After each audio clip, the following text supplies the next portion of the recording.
Boston Climate Defense. Participants will be announcing a mock change of service to the Boston T system due to flooding from sea level rise in 2030.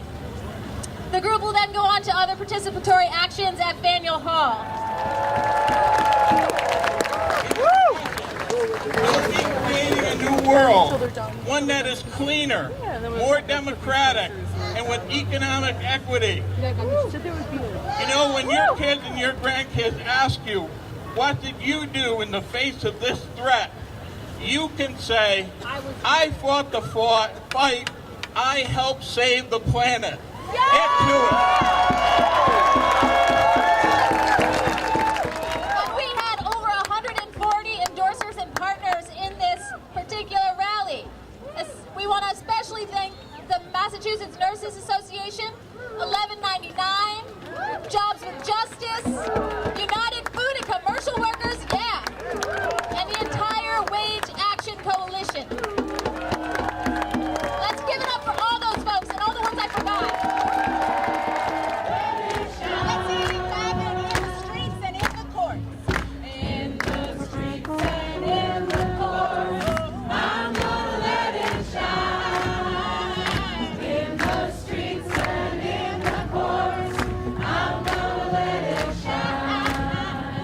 In the streets and in the courts, I'm gonna let it shine. Let it shine, let it shine, let it shine. With a heart full of love. With a heart full of love, I'm gonna let it shine. With a heart full of love, I'm gonna let it shine.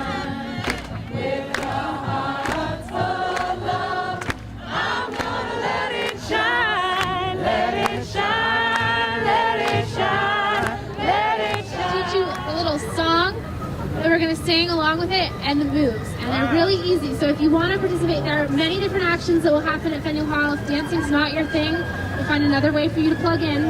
But if you want to participate, we're going to show the steps. So we're going to go right step together, clap, left step together, clap. Then you're going to make waves with your arms, go like this, down. We'll sing in a minute too. And then again, right step together, clap, left step together, clap, waves again, and then up. And we're gonna sing it with a song, People Gonna Rise Like the Water, which my guess is some of you have heard before. So we go. People gonna rise like the water, we're gonna calm this crisis down. I hear the voice of my great friend daughter saying climate justice now. Again. People gonna rise like the water, we're gonna calm this crisis down. I hear the voice of my great friend daughter saying, get down, keep fossil fuels in the ground, get up, get down, keep fossil fuels in the ground, get up, get down, keep fossil fuels in the ground, get up, get down, keep fossil fuels in the ground, get up.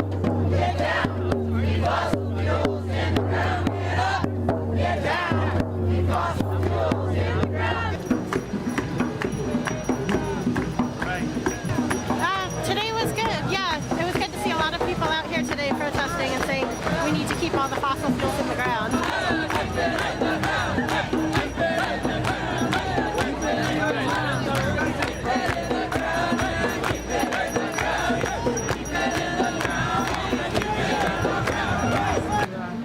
I am Andrea, and today was a gathering of lots of different people and lots of different groups after 350 Mass put out a call across the region to gather people to on the final day of the closing of the Paris climate talks. I live in West Roxbury, and we have been part of the FERC process about whether to approve or not approve the West Roxbury lateral pipeline.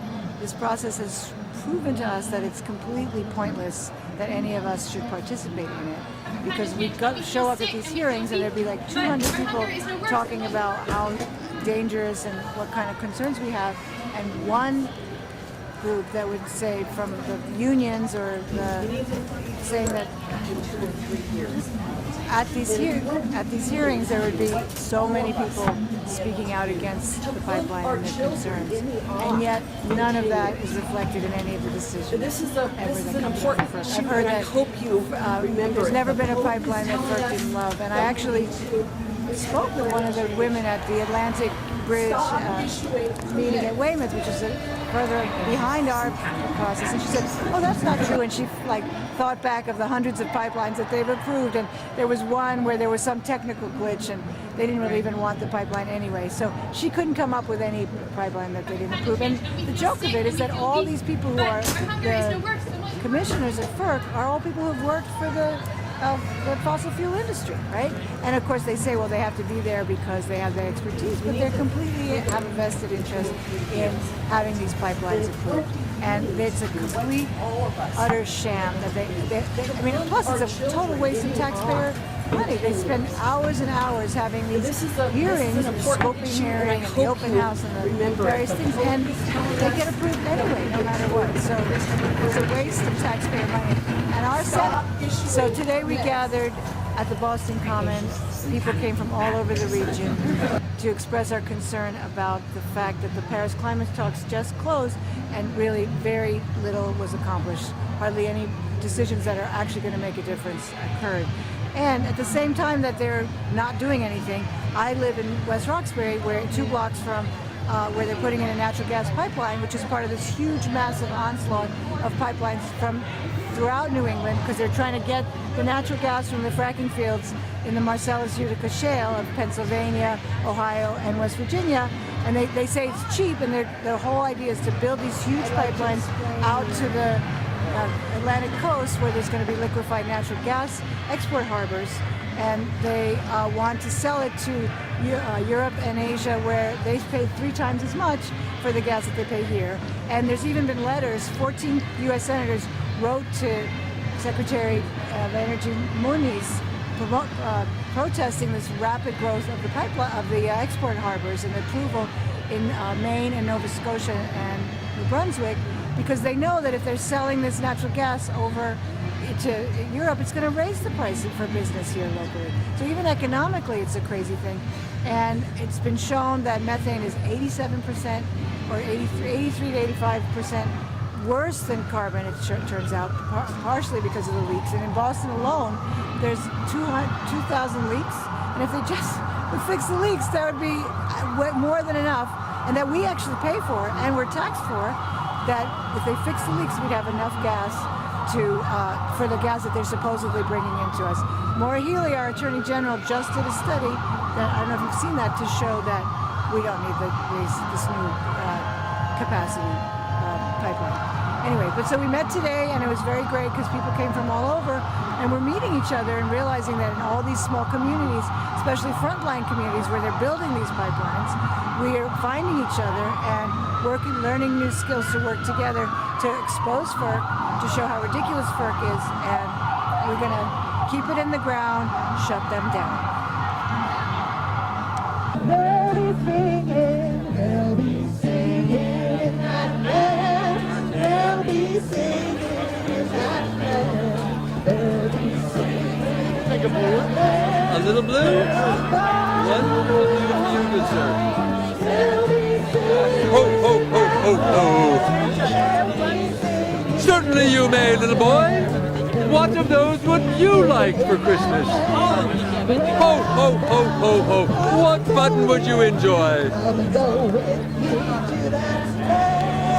Ho, ho, ho, ho, ho. One little button for one little boy. There we are. Ho, ho, ho.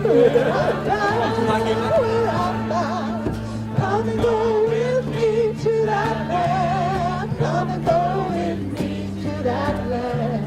Come and go with me to that land. Where I'm bound. One more time to the end.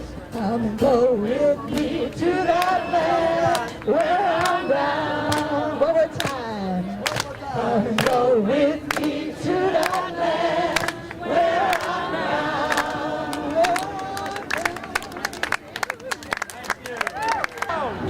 system, shut it